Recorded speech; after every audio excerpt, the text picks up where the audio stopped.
This podcast is for educational purposes only and is not a substitute for care by a doctor or other qualified medical professional.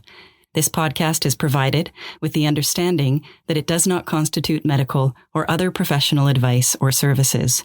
If you're looking for help, seek out a qualified medical services provider or other healthcare professional. Welcome to the Live Your Yoga podcast, a podcast dedicated to discovering and sharing all the ways in which yoga can be lived off the mat. Real stories by real people, just like you.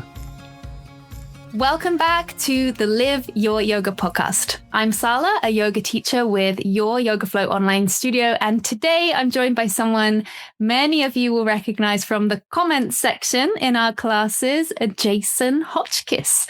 Jason is not only a thoughtful and engaged member of the Your Yoga Flow community, he's also a former international keynote speaker turned urban monastic. Yes, you heard that right. He now works as a consultant to executives across the US and is a certified yoga teacher, offers meditation and breathwork. In this episode, we explore what it means to build sacred structure in daily life, routines that nourish the soul, support clarity, and help us stay steady in both stillness and change. Jason brings a beautiful blend of spiritual depth and practical insight. From ancient wisdom to modern leadership, this conversation is about rhythm, refinement, and remembering what truly matters. Jason, welcome to the podcast. Thank you, Salla. It's great to be here. Thank you. All right. So your journey bridges two very different worlds, executive consulting and a deeply embodied spiritual practice. So can you share a little about that path and what drew you toward this more structured, inwardly focused way of living? Yeah, absolutely. Great question. So I would say it all started out several years ago. I'm going into my late 40s now. And so many, many years ago or moons ago, I personally suffered from a severe case of burnout. My doctor had told me that I was like living off the fumes of adrenaline. And I was constantly traveling all over, speaking just one engagement to the next. I thought I was eating healthy, thought I was living a healthy lifestyle, but blood work results tell the opposite, or the truth, I could say. And my doctor pulled me aside and just said, listen, you're not going to live if you keep this up. So they wanted to put me on all types of medicine, which I'm not against medicine. But I asked if I could make some lifestyle changes, would I be able to try it on my own for a couple of months, report back, and if I've been bad, then I can follow through with it. So she said, go for it. Accepted the challenge. So I started to discover the importance of slowing down and the power of slowing down, and also routine and rhythm, as you had mentioned. And when I did, I discovered there was a little bit of a conflict. I had a conflict with the nature of my vocation versus my inner nature that was screaming for more calm. And I took a very drastic move, and I'm like, that's it. I'm done. It's over. I'm no longer speaking. I'm not doing anything. I withdrew everything and I went into kind of hibernation and separated myself from everything, everybody, everything. And I took time to reflect. And then I realized that I had a passion still to connect with people. And I was like, how can I marry the two of these together? And that's how that journey started. Wow, that is so relatable to me. And also I feel like so many people actually have this, like, two parts of them. And trying to find out how they can both be sustainable is super interesting. Super interesting. So can you like give us a little bit more detail about, so with your vocation at that time, Were you, because if anyone isn't watching the screen, I'm in front of Jason. He's got the most sparkly, engaged eyes. His smile is like ear to ear. He's literally been giggling since we came online. Like, he is a people person for sure. So I feel like when you were doing this work, you were really, really connecting to people on like a multifaceted level, which is energy going out. But then you were saying you're someone that actually within, you're a little slower. Am I hearing that right? You're correct. Yes, definitely. Right. That's so fascinating. And I wonder if actually when we can do both, because if you can, why not? But my biggest sort of question around that is, it's almost like if we can do both, but it hurts us, why do we do it? Like, this is my question. I feel really similar to you. Yeah. So I'd love to know, what did you learn about yourself there? If that is not too deep of a question, you can always say, if you're like, no, thanks. No, I appreciate that. And I love that you can relate to it and that you understand. Some people will look at me and they'll kind of scratch their head and they're like, oh, that's nice. It's like, okay, we don't have to talk about that. But yeah, absolutely. I can dig a little bit deeper for you on that. I think that, first of all, when I came to that decision of marrying the two together, you are correct. Yes, I'm a people person on like a multifaceted level. And it's very interesting because when I would go speak or whatever, I would also withdraw. It was just natural natural within me. I wasn't the type of person that you would see me at the after party or, like, hey, let's go out on the town, I was the one who would like withdraw to my hotel room, for example. But you'd show up, because this is exactly how I'm envisioning it. You show up, fully engaged, be fully present, but then when the job is done, you're like, that's it, I've got to go, right? Yes. Exactly. I can relate so much to this. Okay. So you gave everything for the time you were meant to give.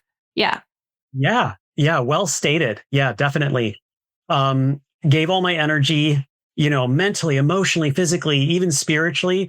I dipped into that pot a little bit, and no one was off limits. Like, I was never the type of individual that was like, whoa, you need to book an appointment with me. I can't talk now. I was just, if somebody approached me, it was them. It was them and me. It was time with them. And I just kept giving, more of myself until I more or less had nothing left, So, to answer your question, when you talked about why would we do something that sometimes hurts? And I guess, are you referring to, choosing a life that is more intentionally slow?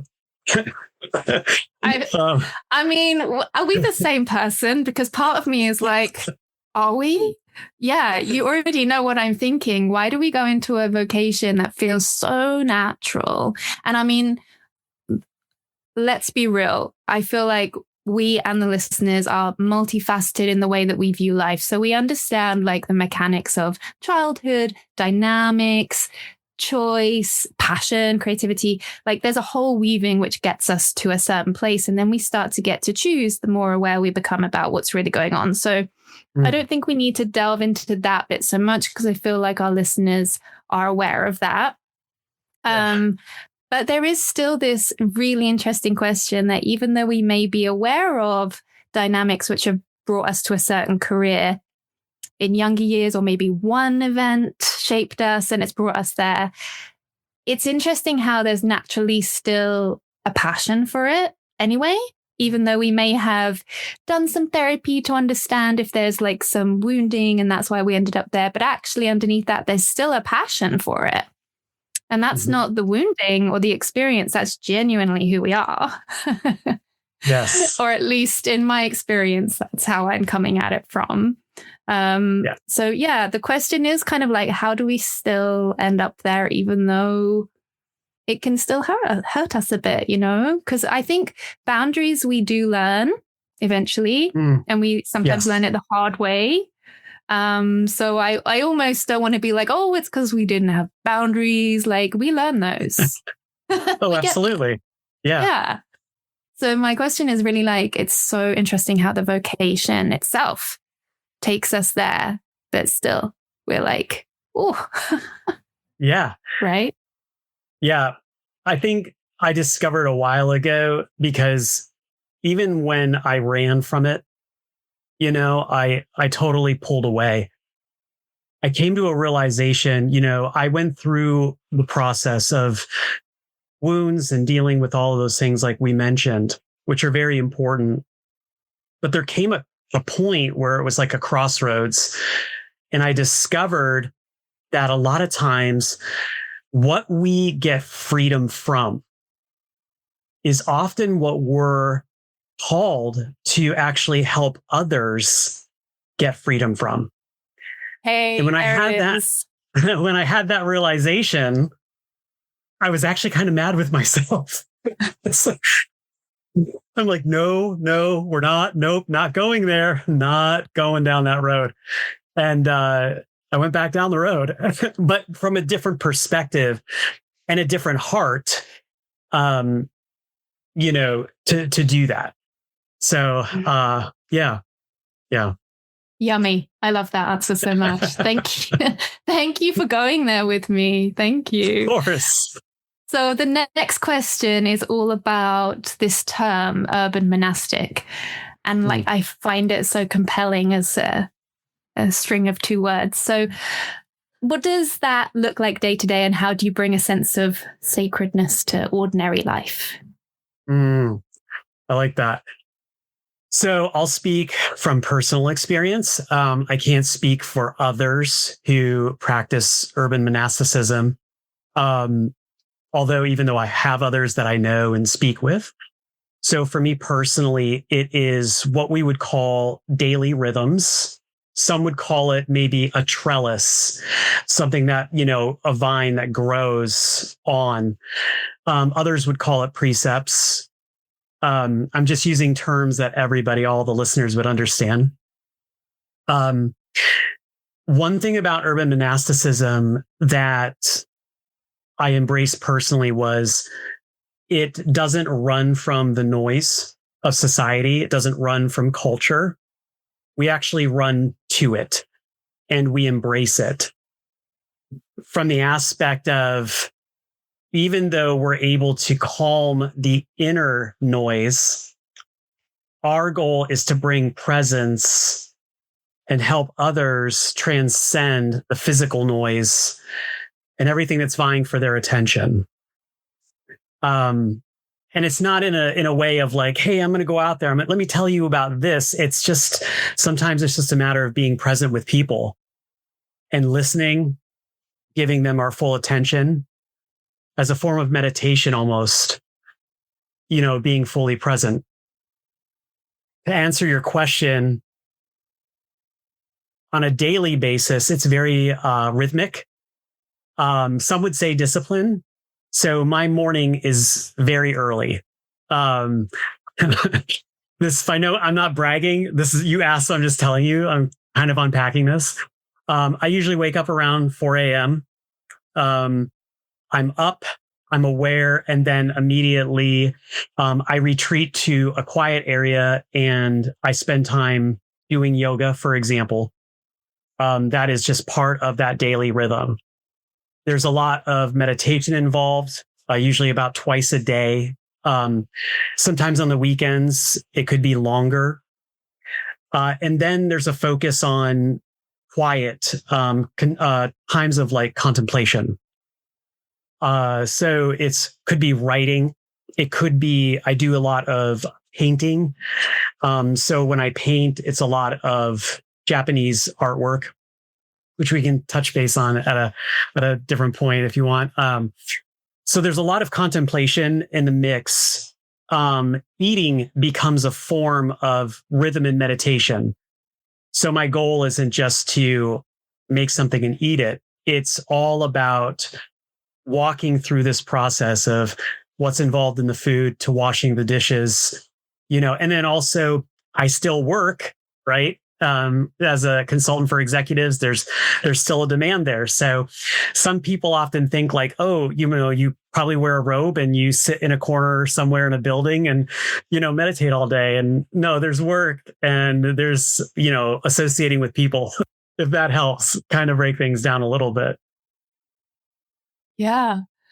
So what time do you like to go to bed to be able to facilitate this, what really sounds really beautiful? And again, for people not watching the screen, as Jason talks about it, he's like lighting up, like the radiation of joy. Like I see this in you. It's working. It makes sense for you. Like you are embodying what you're talking about. Because often we can meet people who are trying on something new, you could say. And I always find it really enjoyable to watch, especially like if this is going to be something they want to stick with that really resonates with them, where it's like they're trying it on and you're talking to them and they're sharing this with you, but they're not really wearing it yet. Do you know what I mean? You can almost see it in their eyes. And then when you start to see them wearing it, so like this is what I see in you. Like you are wearing this is you are it. It is a thing. So, like, I wish everyone was watching because it's really lovely to experience that. So going back to like what time you go to bed so you can actually continue this like sort of joy-led experience. What time is that? Yeah, great question. I just want to say, I appreciate your words, but also too, for those who are on the, community and on the platform, I would have to say the same thing about you, Salla, because when you're teaching, your laughter, your joy, your smile, everything, you embody it, you wear it, as you're saying. Excellent words. I love that. But to answer your question, I would say usually I try to be in bed around 9 p.m. I wind down. I have a routine of just winding down. So I try to stay away from screens, off my cell phone.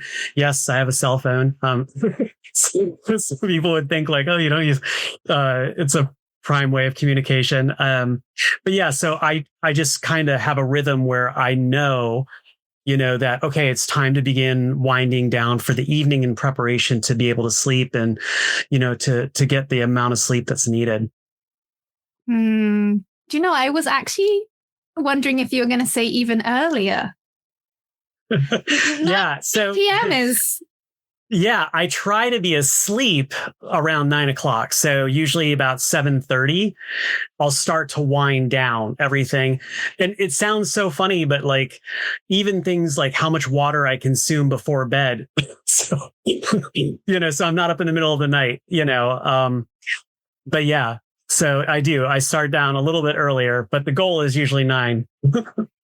Yeah. And how many years has this taken for you to develop this routine, this rhythm that feels now what looks like quite natural? I mean, I know life happens and it's going to like try and test it, right? And sometimes you're going to have to get it back and reinforce certain things. But how many years has this taken you? Because so many of the community here will resonate with like, I started practicing yoga this year. And then by this year, it became a non-negotiable routine, whether it's every day, once a week, whatever you'd like to say. So for you, yeah, how long has this taken for you to be like, this feels good? Yeah, great question. I would say probably about 3 years. And that was when, it became like as you would say, a non-negotiable, where I made that decision to say, this benefits me and everyone around me, so I'm willing to do this and commit to this. So yeah, the issue with my body, my health and the doctor happened, probably 15, 20 years ago. And then it just took me slow movement, to get to a place where I wanted to commit to what I do now. Yeah. Nice. 3 years is not that much time when we like start to commit to something more structured, you could say. But obviously, like you said, it can be a journey in its own right to like discover that bit. Yeah. Yeah. All right. Let's talk about, this is an interesting one. So this question covers like how you've studied Zen, yogic philosophy, and other systems rooted in discipline and stillness. You've touched on it a little, but I know we can go deeper. So if you're happy to go there, how do you translate those teachings for modern life, especially for your clients who are either overwhelmed or spiritually disconnected? Yeah, absolutely. Definitely willing to go there. Of course. I'm here to serve. So, but I like that question though. A lot of times the clients that I work with, they are very high performing. Their levels of stress, I look back now and I realize, wow, that's what I looked like. That's how I reacted in a situation. That's how I talk to people. And so it really was it's kind of like a mirror sometimes. And it's always like a reminder. And it just keeps me at a place of humility when I'm working with clients. Because when I work with them in their environment. A lot of other individuals are like, well, here, let's pull away. Let's go meet at a conference room or something. I like to see them in their environment. I want to know how they're talking with the people that they employ, the people that they lead or manage, because then that gives me the real insight as to how are you going to take what I'm going to offer you, the tools and the resources. How are you going to use those every day in what you're doing? Because, it's not going to work if everything's serene. And so I spend a lot of time infusing. So ahead of time, before they meet with me, they know what is going to happen. It's not a surprise. It's not, oh, hey, I've taken these 2 or 3 things and I've put them together and we're going to try to apply this. These are tried and true, tested, tools and resources that they're going to use. And basically it's a matter of, I'm going to give it to you. I'm going to put it on the table, but it's a choice if you're willing to pick it up, And so every client is different. They may operate in the same atmosphere or environment, but they're all different. They all have a different mode, a different approach. Some are very distracted. And so when you have a conversation, you may have a conversation where it's constantly being interrupted. And so I think one of the points though is they get to, and when I say this, I think you'll understand, they get to see and experience me in action. So what it is instead of me coming to them saying, hey, I think you should try this product, or I've got this cool solution for you. When I'm the guy in the midst of the chaos, just sitting there, calm, cool, collected, while maybe there's some intense conversation going on or some yelling, and they stop and they look and they'll say, you're as cool as a cucumber. Everything okay? And I'll always laugh and I'm like, yeah, I'm great. How are you? So it's a matter of applying specific principles is when we really get down to it. And some individuals are open to both the practical and the spiritual. Some are only just open to the physical, mental. Some are open to the emotional. And it's really just determining and seeing what the client's comfortable with. And also, too, it's not just a one-time meeting. A lot of times it turns into more continuous meetings because they realize, okay, I just can't get this instant result now. They can to a point, but they realize like, oh, this needs to be a lifestyle for me and not just a quick solution. Mm-hmm. Yeah. And that usually is like the answer, isn't it? Is it? Yes. It does need to be. Yeah. I have a question on, because you did talk about the different types of people. And so what they may be interested, what they may not be interested in, as well as like how they're speaking with you. If you can complete a sentence without something else coming in. I mean, it's all fun. It's all fun, like for sure. I also work really closely with people, and I know that too. My biggest interest in life is always understanding people. I think it's fascinating. I love it so much. To the point that my friends are like, you need to be working with the police or something, Salla. Like, you are really, you love people, but like you love understanding all of them. Yes. The masterpiece an artist has painted, like trying to understand all the bits and how that makes up this like garden instead of just like one leaf, right?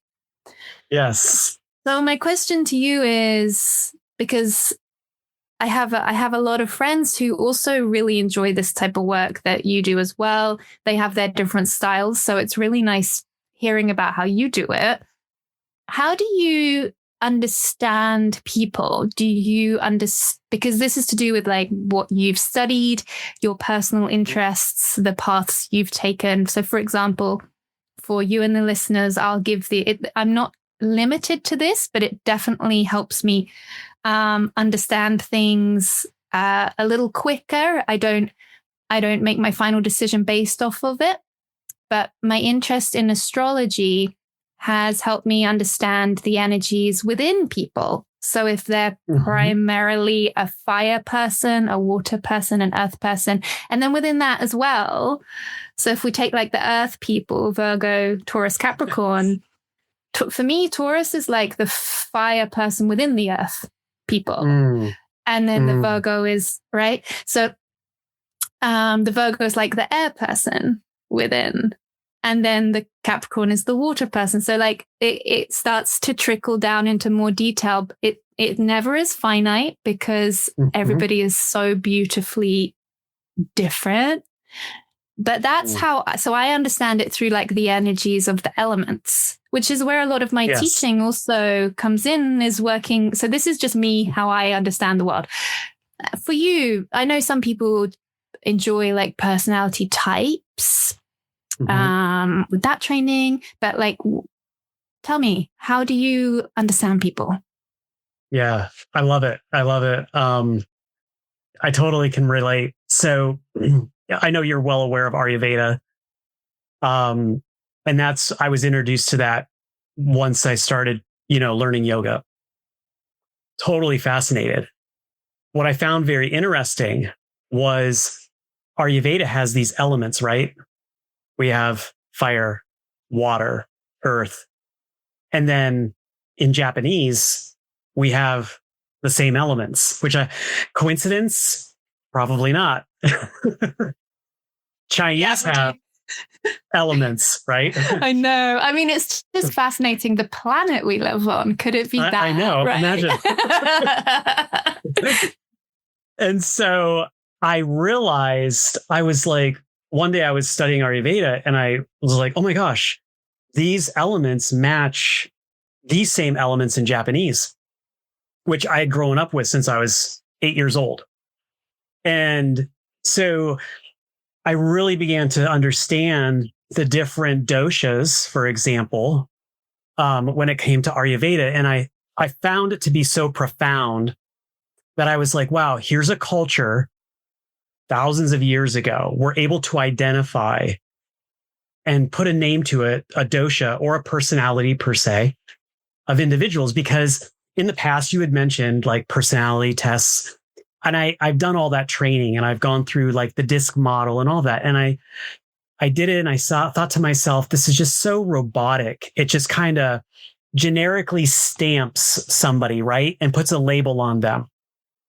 And it kind of puts them in a box. It doesn't give them the ability to evolve because, as you know, we're always evolving,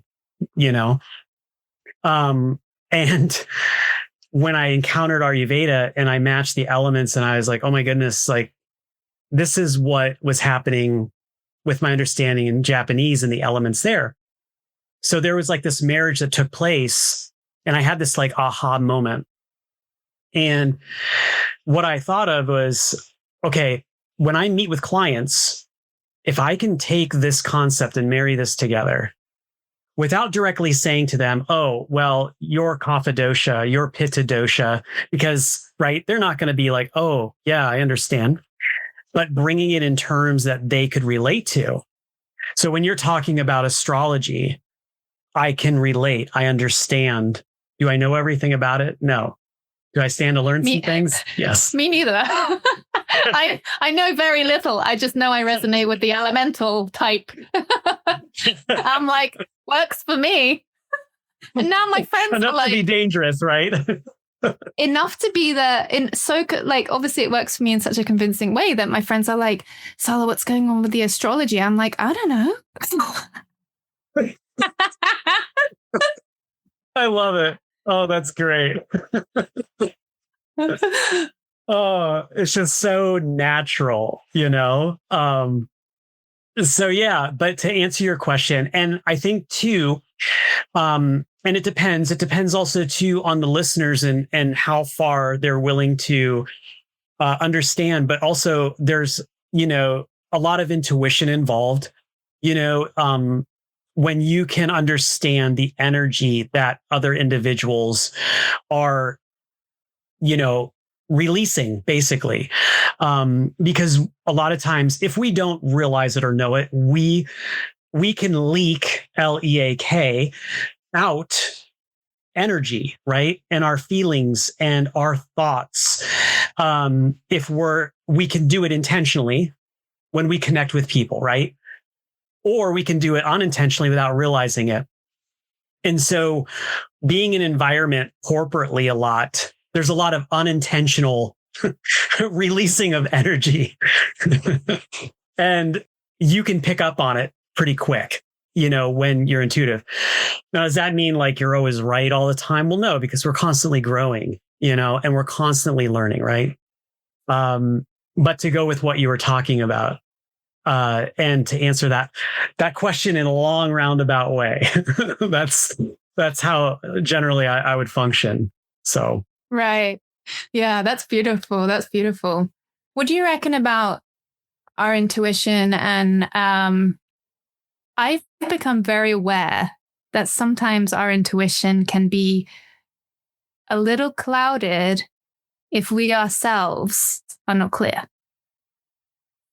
And so, like, I have a question about what is the non-negotiable practice you do before you go into these environments? Because corporate environments are supercharged to the point that, you know, it's not for me anymore. Yeah.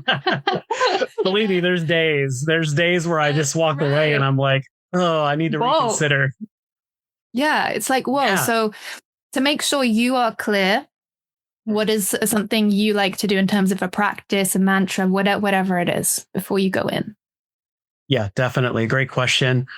First of all, usually, honestly, it could involve me flying across the United States, which I just did recently, literally, or in a car for a couple of hours.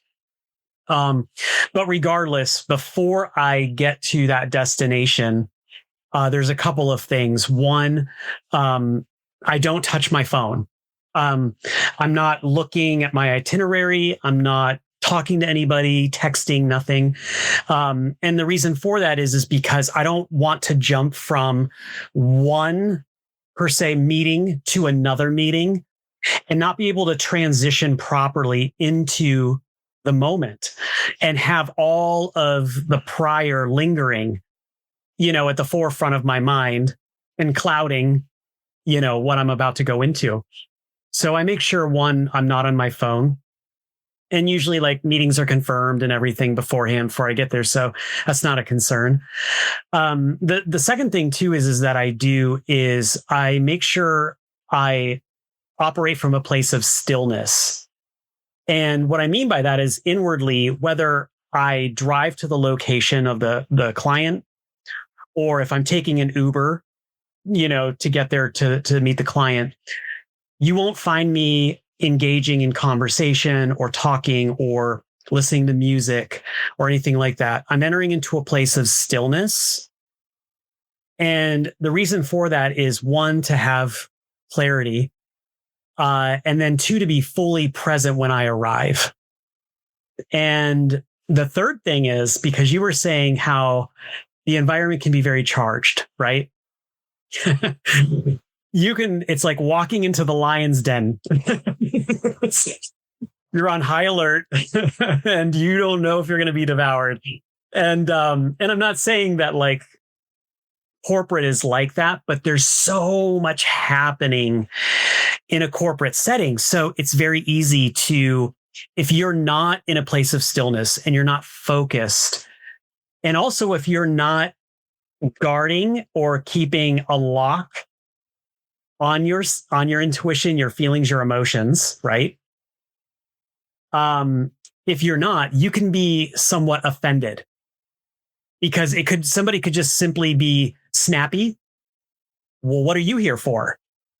Or the rolling of the eyes, or the big exhale out, right? We've all encountered something like that. And if we're not in that position where we're able to maintain our own stillness and inner peace, that could just really set us off, and we could be very disheveled emotionally, mentally, physically, So to answer your question, those are some of the things that I do, and just really remain guarding my peace in essence. Yeah. Thank you so much for that. I went for a little run today, and I decided to run really, really, really fast to try and get some of my fire energy out. And, when you push your lungs to the point where they're like, please stop, please. And so I can feel like some deep cleansing. So if time to time my voice, I sound a little different. With just trying to get fit. Yeah. Oh, I understand that. You're not alone. Yeah. And what I was trying to say there was thank you so much for that, because not only did you paint such a clear picture about what can happen, your personal practice, but you actually linked it all together really well into real life situations that even if people work in like a tiny corporate, right, where it's a small team, those things are so real, like how just the whole place can shift. Yes. People on, like protecting, like you said, sort of guarding your peace, or in fact, choose not to take things personally, have that approach too. Yes. Mm-hmm. So you did mention a little bit about the practices you do before you transition from one meeting to another. But what does sacred structure look like in your life as of right now, today? And are there any daily rituals or anchor points that help you stay grounded? Oh, man. Yeah, without going into a laundry list. Yeah. So like there's like non-negotiables that are always available. And earlier on when we were talking, we were talking about life does happen, and sometimes you don't have that perfect day where you get to do everything. And I've learned to approach it from the aspect of water, right? Water doesn't destroy a rock in the river initially, just with great force. Slowly over time, as the water continues to move over the rock, it will wear or smooth the rock down. And I've learned that that's how life is.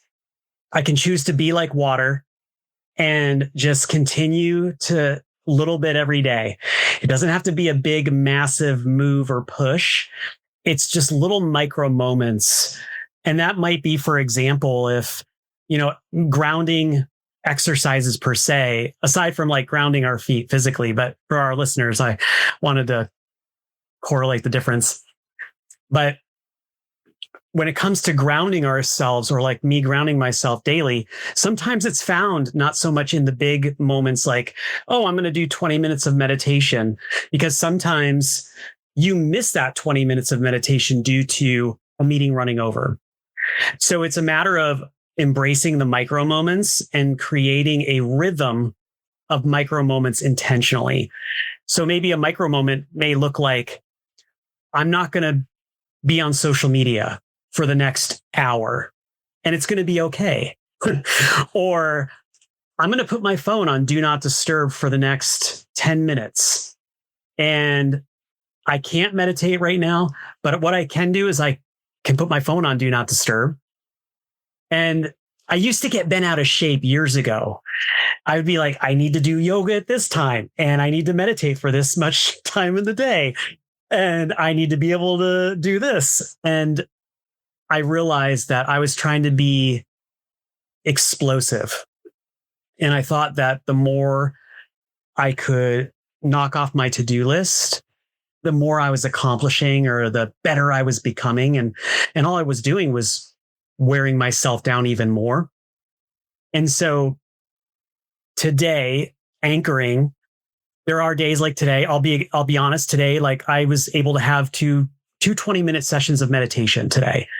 And I've been able to spend some time just reading and studying and relaxing and doing a little bit of work, you know? And then there's other days where I don't have that. So I hold still to those micro moments that I use as anchors. And I like one time I remember listening to the podcast, and Mark, for example, I'll never forget, Mark said, I don't have time to do a full Ashtanga yoga routine. And at first there was this, I was so young in it. I was like, Mark, you're an instructor. Like, I can't believe you just publicly said that, you know? And then I walked away. And obviously, as I listened to the recording more, and I walked away and I was like, wow, like, Jason, you have a lot of ego. Like, it's not Mark.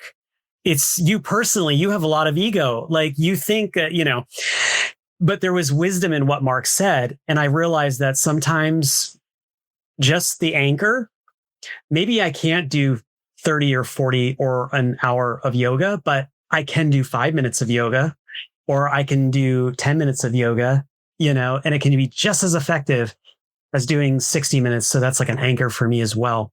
So, I mean, I can give you a list of anchors if you want, but also too, for our listeners, I'm trying to say too, like, hey, don't get so stuck or so defined, you know, that you ruin your day just trying to accomplish something that just didn't end up happening. So, yeah. And I feel like that's the sacred structure, because it's like personal to that person, what is actually doable that day, but also excites them a little bit. I was like you. I would write that list of like, starting on Monday, this is going to be my life now, you know? And I would be so pumped for it. I would be like, yes. And then, of course, it's too much. It cannot. Yeah. No, it's not happening. Yeah. Right? Yeah. And I love that humans want to go. I think that's a very human thing across like all the sort of types of people, is they want to show up for their life. And so they will.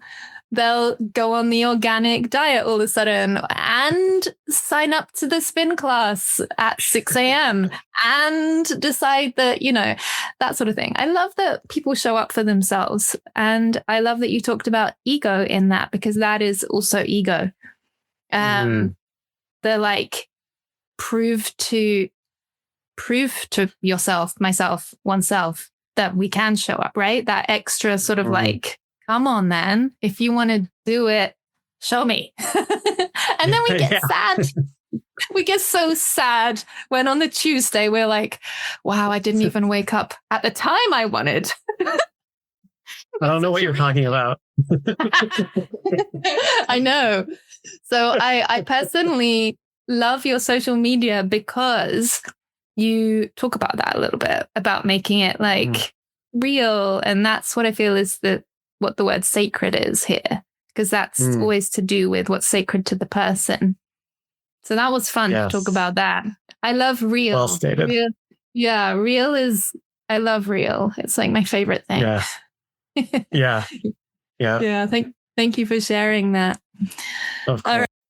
All right. So I'm going to go back to something we touched on earlier, which is your work with high-performing individuals and how you support them in creating personalized well-being rhythms that, if they're interested in the spiritual, that bit, but definitely practical and sustainable.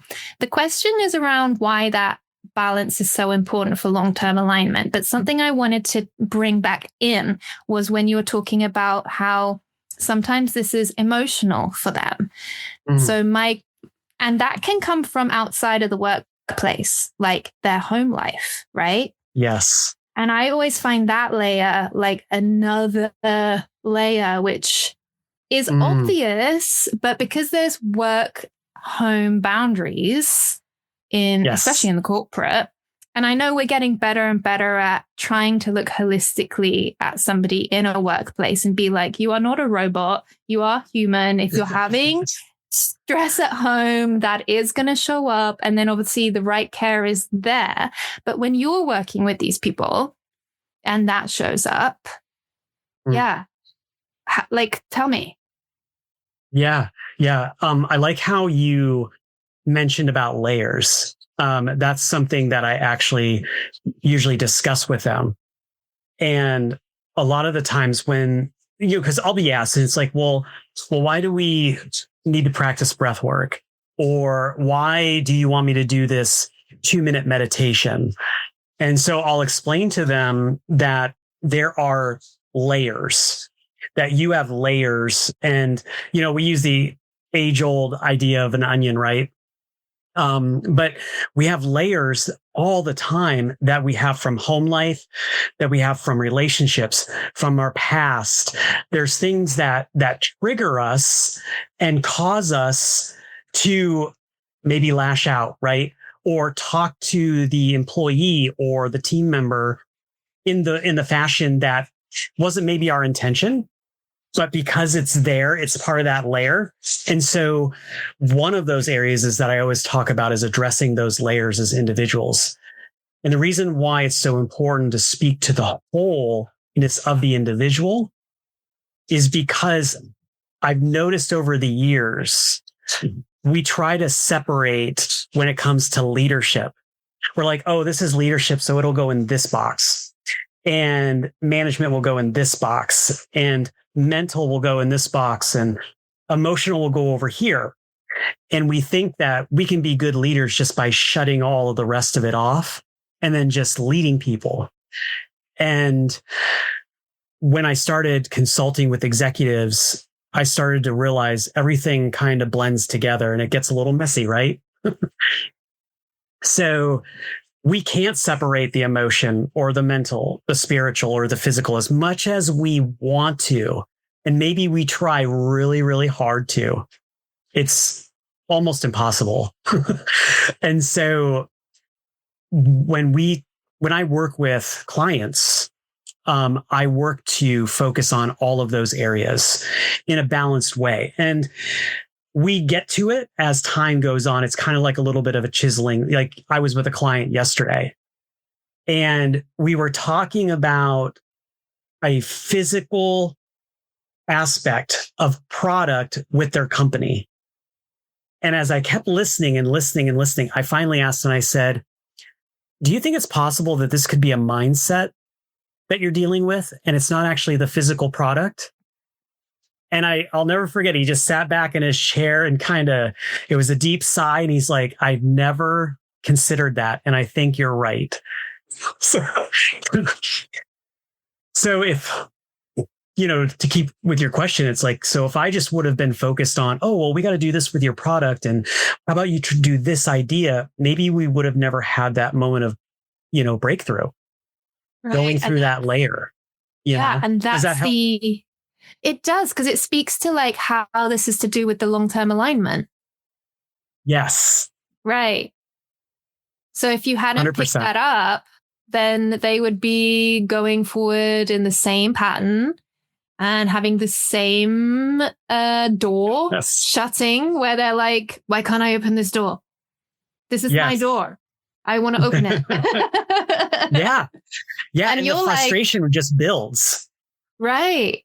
And you're like, hey, that door is a little tired and not even hanging on the hinges. Have you looked 10 degrees to your right at that door with your name on, with a different, and it says different mindset on the front of it. Great metaphor. Yeah. No, I totally get it. Epic answer. Thank you so much. And I love that I love that you came at that so compassionately as well, that we are just multi-layered and these things do come into our full experience, whether we want them to or not. Yes. Yeah. Kind of out of our control. Yeah. And this is life. Yes. Yeah. Okay. We're on to our final question. And I'm kind of sad because this has been a really epic chat. Wonderful. So I would love to do another one somehow with you in the future. So let's pin that in the universe. All right. With the question, how? Show us and see what comes back. All right. So the final question is, how do you live your yoga? Wow. I always love this question. And I always turn it up more when I'm listening to it to see who says what when they talk. Now I'm on the other end. So I think that the way I live my yoga is it's a daily choice, and understanding that yoga, as we know, right? It's a cliche. We're like, oh, it's more than on the mat. It's off the mat. And for me, when I speak to that and I say it's a choice every day, it means that I'm living it in the grocery store. I'm living it with clients, living it among the relationships that I'm partaking in. I'm living it as I'm eating, as I'm doing the dishes. For me, that is what it means to live my yoga. Because as we know with Patanjali and the sutras, the niyamas, there's such a plethora there that our yoga never stops and we never stop learning. So that's how I live my yoga. I love that. It adds so much space for continual evolution. That's really, really fun. Awesome. Yeah. Oh, thank Absolutely. you so much. Thank you so much. This has been, I hope that we can get out some snippets of this in video, because honestly, everybody, Jason is just like lit up from start to finish and it's contagious. It's beautiful. Yeah. Thank you. Thank you. I love it. Yeah. All right. So I think that's probably a wrap. But hopefully all right, something else to come, because this was awesome. Thank you so much. Yeah, absolutely. I appreciate it greatly. So, yep, I'm just reach out. Yeah, thank you. That's really important. Everybody go to the show notes and check out Jason's links and check out his social media. And thank you so much for listening again. We hope that you got just as much out of this as we did taking part. Thank you.